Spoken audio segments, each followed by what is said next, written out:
Hello बच्चों, आशा करता हूँ आप सभी अच्छे होंगे।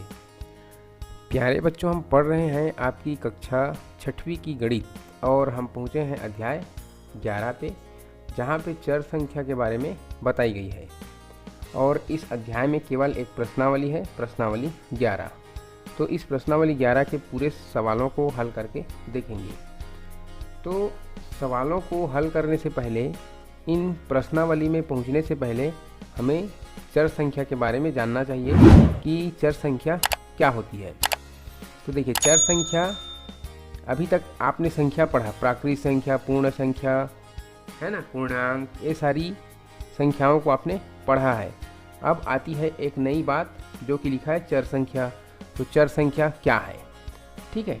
तो आप देखोगे गणित की जो संक्रियाएं होती है, आगे आप पढ़ोगे। अभी तक जो आपने पढ़ा वो क्या था, अंक गणित, जिसमें सिर्फ अंक लिखे होते थे, जैसे 4, धन 3, 7, ऋण 7, ऋण 5, इस प्रकार के सवाल आपने पढ़ा है। 36 गुणा 2, 45 भाग 3, इस प्रकार के सवाल आपने पढ़े हैं। तो इनको हम क्या कहेंगे, अंक गणित कहेंगे। इसमें सिर्फ अंकों का इस्तेमाल हुआ है। अब क्या होता है, कुछ गणित ऐसे होते हैं, गणित के कुछ भाग ऐसे हैं जहाँ पे संख्याओं के साथ में, जैसे अभी हमने लिखा था 4 धन 3 बराबर 7 लिखा था। तो कुछ गणित के कुछ ऐसे भाग हैं जहाँ पे संख्याओं के साथ साथ में और अंग्रेजी के जो अक्षर हैं, है ना, वह इस्तेमाल होते हैं। जैसे कि अभी हमने 4 धन 3 लिखा था, तो उसमें क्या होता है, 4 धन x या x की जगह ABCD लेकर के Z तक के कोई भी अक्षर यहाँ पे लिखे होंगे। तो यहाँ पे ये वाली संख्या तो समझ में आती है, ये संख्या है, ये वाली संख्या ये क्या है ना। तो इसको कहा जाता है अक्षर संख्या। ठीक, क्या है ये, अक्षर संख्या है। और इसमें इस अक्षर संख्या में इसके स्थान पर A से लेकर के Z तक के कुछ भी अक्षर हो सकते हैं। और इसका जो मान है ये कुछ भी हो सकता है, ठीक है, x की जगह। अब इसको हम किसी उदाहरण से समझते हैं। मान लेते हैं हमारी कक्षा में, इसके अगले पेज में मैं पहुंचता हूं, खाली वाले पेज एक। मान लीजिए हमारे कक्षा में 45 बच्चे हैं, ठीक है। अब 45 बच्चे में क्या होता है, किसी दिन 40 बच्चे आए हैं, किसी दिन 38 बच्चे आते हैं, किसी दिन 42 बच्चे आते हैं, है ना। कभी भी पूरे के पूरे 45 बच्चे नहीं आते हैं। ये सिर्फ परीक्षा में पूरे 45 आएंगे, या फिर गणतंत्र दिवस, स्वतंत्रता दिवस के कार्यक्रम रहेंगे तब, ठीक। तो ये पूरे 45 बच्चे कभी आते नहीं, हमेशा कम रहते हैं। ये क्या है, रोज़ की जो उपस्थिति है ये अलग अलग संख्या है, ठीक। अलग अलग मान बदल रहे हैं, 45 से कम हो रहे हैं। कभी 45 में 2 कम हैं, कभी 45 में 3 कम हैं, कभी 45 में 7 कम हैं। तो ये अलग अलग कमी है, अलग अलग दिनों में, ठीक है। रोज़ एक जैसे कभी नहीं रहते हैं। तब इस मान को दर्शाने के लिए एक फार्मूले के रूप में हम क्या कर सकते हैं, या किस रूप में बता सकते हैं। तो इसको बताने के लिए हम कर सकते हैं, 45 में ऋण कर देंगे x, और x की जगह अलग अलग तिथियों के अनुसार हम अलग अलग मान रख सकते हैं। मान लीजिए ये 1 तारीख की उपस्थिति है कि 45 में 2 जन नहीं आए हैं, तो 1 तारीख की उपस्थिति के लिए x की जगह हम 2 रख सकते हैं। अगर ये 2 तारीख की उपस्थिति है जिसमें 3 जन नहीं आए हैं, तो 45 में से ऋण करके x की जगह 3 रख सकते हैं। मतलब ये x की मान है वो हर तिथि में अलग अलग रखा जाएगा। मतलब क्या हुआ, ये x की जो मान है हमेशा बदल रहा है। तो ऐसे अक्षर, अंक जिसके मान हमेशा परिवर्तन होते रहते हैं, बदलते रहते हैं, ऐसे संख्याओं को कहते हैं हम चर संख्या। क्या कहते हैं, चर संख्या कहते हैं, या इसी को चर राशि भी कहते हैं। और जिसके मान नहीं बदलते हैं, ये 45 के 45 रहेंगे, इसका मान 45 ही होगा। तो ये जिसका मान नहीं बदलता है, इसको कहते हैं अचर संख्या या अचर राशि। और इसको चर राशि भी कहते हैं, चर संख्या भी कह सकते हैं, ठीक है। तो चर संख्या क्या होंगे, जो ABCD के जो अल्फ़ाबेट हैं उनमें से कोई भी अक्षर रहेगा, उसको हम कहेंगे चर राशि, जिसका मान हमेशा बदलता रहता है, स्थिर नहीं रहता है मान, हमेशा अस्थिर रहता है। ठीक है, तो आप समझ गए होंगे कि ये चर संख्या क्या है। ठीक, संख्याओं के साथ लिखा हुआ कोई अंग्रेजी अल्फ़ाबेट के अक्षर होते हैं जिसका मान अस्थिर होता है, बदलते रहता है। ठीक है, उसको कहते हैं हम चर संख्या। अब देखिए, अभी तक आपने पढ़ा है 3 धन 4 बराबर, लेकिन अब पढ़ेंगे आप 3 धन x। तो ये इस प्रकार से जब गणित पढ़ेंगे, इसको कहेंगे हम बीज गणित। क्या कहते हैं? बीज गणित कहते हैं। और इस प्रकार केवल अंक रहते हैं, उनको कहते हैं अंक गणित। तो इसके बारे में आपको जानना चाहिए, किसको हम अंक गणित कहेंगे, किसको बीज गणित कहेंगे। ऐसी गणित जिसमें चर संख्या के साथ अचर संख्या भी शामिल है या अचर के साथ चर संख्या भी शामिल है, ऐसे गणित को हम बीज गणित कहेंगे। और केवल अंकों के साथ पढ़ेंगे उसको हम अंक गणित कहेंगे। चर राशि, अचर राशि किसको कहेंगे, जान गए। चर राशि ऐसी संख्या अक्षर जिनके मान हमेशा बदलते रहते हैं, वो चर राशि है। और अचर राशि जिनके मान कभी नहीं बदलते, स्थिर होते हैं। यहाँ पे 3 है तो इसका मान 3 ही होगा, नहीं बदला जाएगा, तो ऐसे को अचर राशि कहते हैं। ठीक है, तो हमने यहाँ पे बहुत सारी बातें जाना। अचर, चर, अंक गणित, बीज गणित, अक्षर संख्या और संख्या, ये सभी बातों को मैंने अभी बताया है।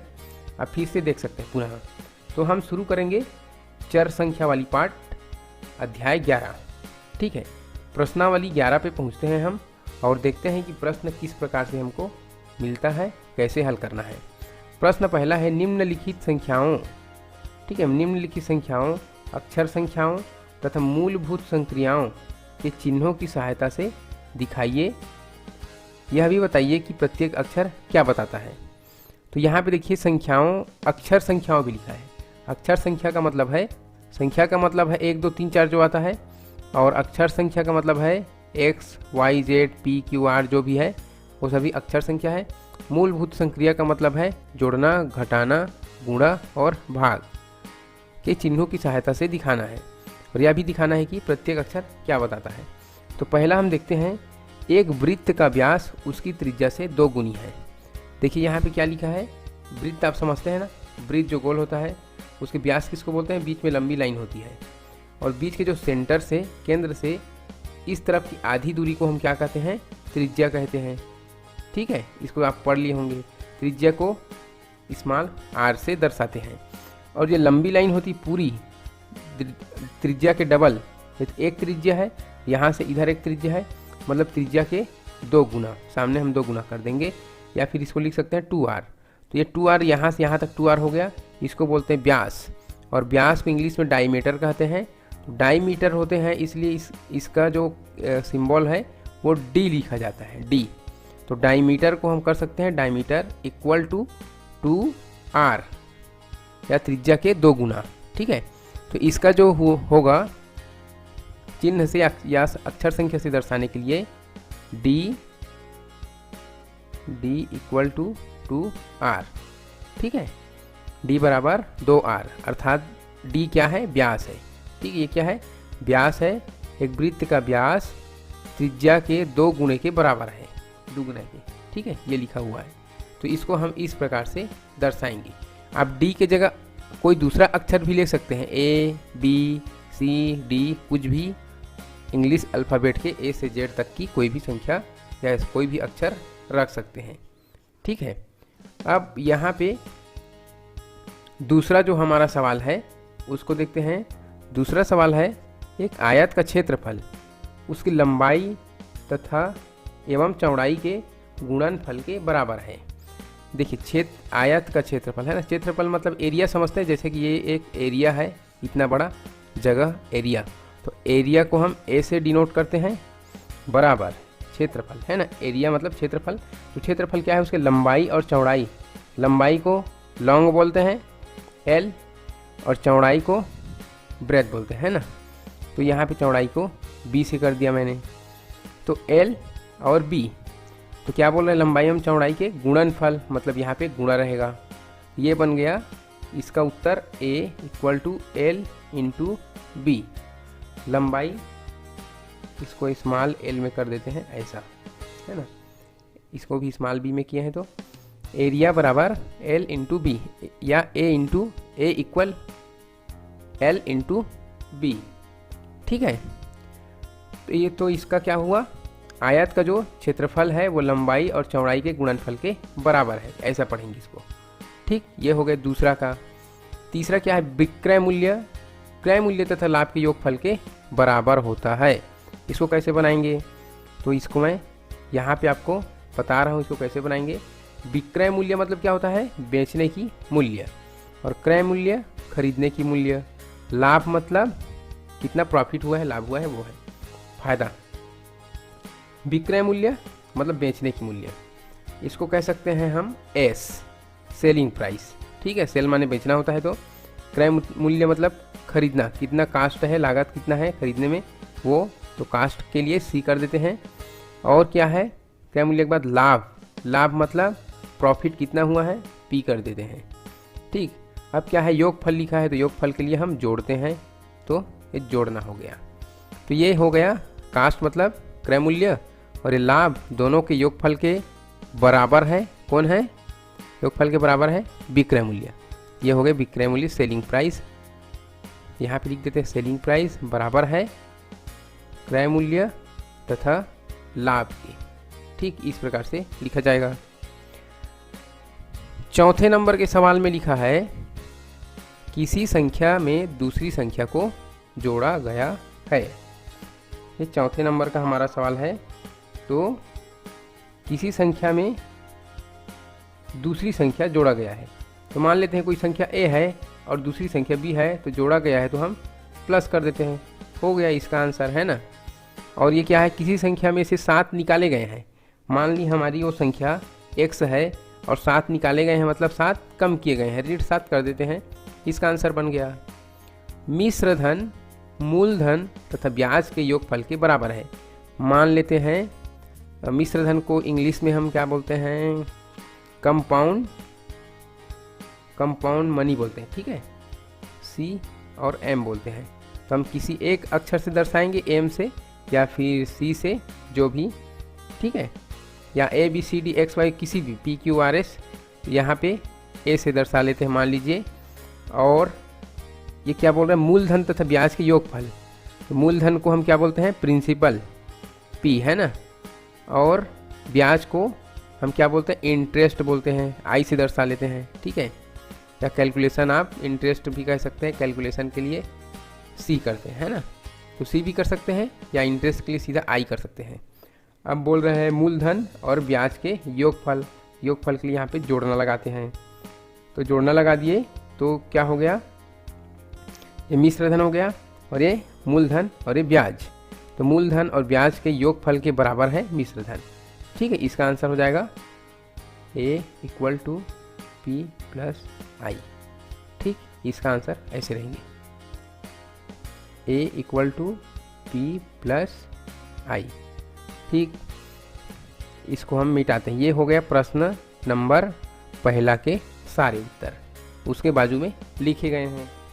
अब हम चलते हैं प्रश्न नंबर 2 पर, और प्रश्न नंबर 2 में क्या है, सही गलत कथन छांटिए व गलत कथनों को सुधार कर लिखिए। तो गलत कथन को हमको सुधार के लिखना भी है यहाँ पे, और कौन सही है उसको बताना है। देखिए पहला जो लिखा है, संख्या a का परवर्ती a+1 है। ये परवर्ती, पूर्ववर्ती आप पढ़े होंगे। पूर्ववर्ती का मतलब होता है, जैसे 5 का पूर्ववर्ती लेंगे तो 4 आएगा, अर्थात पूर्ववर्ती मतलब क्या होगा, 5 में 1 कम हो गया, माइनस है। और परवर्ती क्या होता है, 1 आगे, तो 5 का परवर्ती क्या होगा, 6 होगा। मतलब क्या हो रहा है, 5 में 1 धन हो रहा है, तो परवर्ती के लिए धन हो रहा है। तो यहाँ पे a का परवर्ती a धन 1 है, मतलब बिल्कुल सही लिखा हुआ है। तो यहाँ पे हम मार देंगे सही का निशान, या फिर सही कथन लिखना है, तो यहाँ पे लिख देते हैं सही है। ठीक, दूसरा, x का मान परिस्थिति के अनुसार बदलता रहता है। बिल्कुल सही बात, x जो चर संख्या है और इसका मान हमेशा बदलता रहेगा। 2n एक विषम संख्या है, ये गलत है। ठीक, क्योंकि 2n हमेशा सम संख्या होती है। तो इसको क्या करना है, सुधार के लिखना है बोले हैं। तो यहाँ पे हम लिख देते हैं तीसरा नंबर में 2n एक सम संख्या है। ये कैसे मैं करके बता रहा हूँ। 2 की जगह 2 रहेगा, n की जगह कोई भी संख्या रख सकते हैं क्योंकि ये चर संख्या है, इसका मान अस्थिर है, कुछ भी रख सकते हैं n की जगह। तो 2 के बाद n की जगह हम मान लीजिए 5 रखते हैं, तो 2 पंचे 10, ठीक 10 आया, जो कि क्या है, सम संख्या है। इसमें क्या लिख दिया है, विषम, जो कि गलत है, इसीलिए हमने यहाँ पे गलत लिखा है। आप कुछ भी संख्या लिखिए n की जगह, वो हमेशा सम संख्या प्राप्त होगी। हमने 5 लिखा है, चलिए हम यहाँ पे 7 लिख देते हैं, तो 2 सत्ते 14 हो जाएगा, ये भी सम संख्या है। हम यहाँ पे 3 लिख देंगे, 3 दूनी 6, 1 लिख देंगे, 2 एकम 2, सम संख्या आएगा। 2 लिखेंगे तो 2 दूनी 4, 3 लिखेंगे तो 2 तिया 6, पूरे सम संख्या आ रहे हैं ना। 4 लिखेंगे तो 2 चौक 8। तो यहाँ पे n की जगह कुछ भी लिखिए आप, यहाँ पे हमेशा आपको सम संख्या ही मिलेगा, इसलिए हमने सुधार के लिख दिया 2n एक सम संख्या है। तीसरा हो गया। चौथा, m इंटू n 2 अज्ञात संख्याओं का गुणनफल है, बिल्कुल सही है। अज्ञात का मतलब हमें उस संख्या का ज्ञान नहीं है, तो यहाँ पे बिल्कुल भी बात सही बात है। m और n की जगह कुछ भी संख्या रखा जा सकता है ना, हमें उसका ज्ञान नहीं है, कुछ भी रख के उसका गुणनफल प्राप्त किया जा सकता है। अगला जो सवाल है, चरांकों को सामान्यतः अंग्रेजी वर्णमाला के छोटे अक्षरों से दर्शाते हैं, ये भी सही बात है। चरांक जैसे कि ये है एक चरांक, चर संख्या, तो ये स्मॉल लेटर में है ना अंग्रेजी के, तो वही कहा जा रहा है कि चरांकों को सामान्यतः अंग्रेजी वर्णमाला के छोटे अक्षरों से दर्शाते हैं, ये बिल्कुल सही बात है। और इस प्रकार इस अध्याय 11 की प्रश्नावली 11 के दोनों सवाल पूरा हल होते हैं। तो आज के लिए बस इतना ही बच्चों, अगली वीडियो में हम मिलेंगे अध्याय 12 के वीडियो के साथ में, ठीक है। अध्याय 12 में हम पढ़ेंगे, शायद बीजी व्यंजक है, तो वो देखेंगे अगली वीडियो में, नेक्स्ट वीडियो में। आज के लिए बस इतना ही, आप वीडियो से बने रहें, इसके लिए आपको थैंक यू सो मच।